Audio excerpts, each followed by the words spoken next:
ইতিহাসের এক প্রাচীন জাতি, যাদের পরিচয় সংগ্রাম ও সংস্কৃতি ঘিরে গড়ে উঠেছে হাজার বছরের এক গভীর গল্প।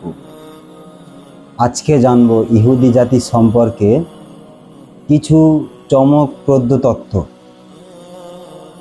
ইহুদি জাতির ইতিহাস শুরু হয় প্রাচীন মেসোপটেমিয়ার একজন ব্যক্তি ইব্রাহিম বা আব্রাহাম থেকে, যাকে ইহুদি, খ্রিস্টান ও মুসলিম তিন ধর্মেই পিতৃপুরুষ হিসেবে মানা হয়।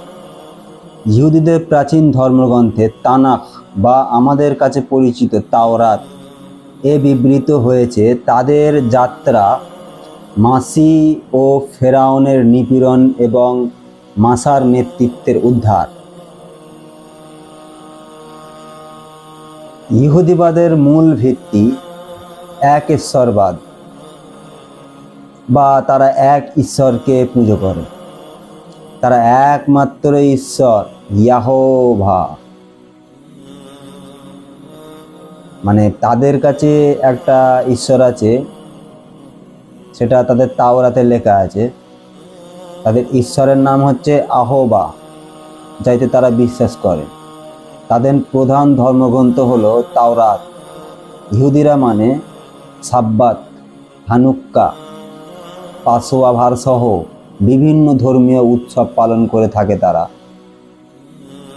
ইতিহাসের বিভিন্ন সময়ে ইহুদিরা ইউরোপ, এশিয়া, আফ্রিকা ও আমেরিকায় ছড়িয়ে পড়ে। মধ্যযুগে ইউরোপে তারা নানান পীড়নের শিকার হয়।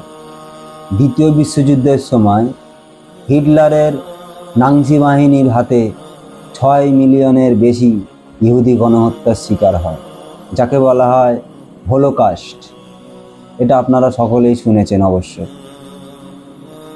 দ্বিতীয় বিশ্বযুদ্ধের পরে 1948 সালের প্রতিষ্ঠিত হয় ইহুদিদের জন্য আলাদা রাষ্ট্র ইসরায়েল।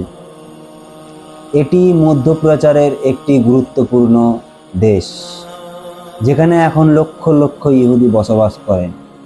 ইসরায়েল ও ফিলিস্তিন নিয়ে চলমান সংঘর্ষ আজও বিশ্ব রাজনীতিতে গুরুত্বপূর্ণ হয়ে দাঁড়িয়েছে। ইহুদি জাতি শুধু একটি ধর্মীয় গোষ্ঠী নয়, একটি সভ্যতা, সংস্কৃতি ও ইতিহাসের ধারক। ইতিহাসের পাতা উল্টালেই এই জাতির সংগ্রাম ও সাফল্যের গল্প উঠে আসে। আপনি যদি এমন আরও ঐতিহাসিক কন্টেন্ট চান, অবশ্যই সাবস্ক্রাইব করুন এবং ভিডিওটি শেয়ার করুন।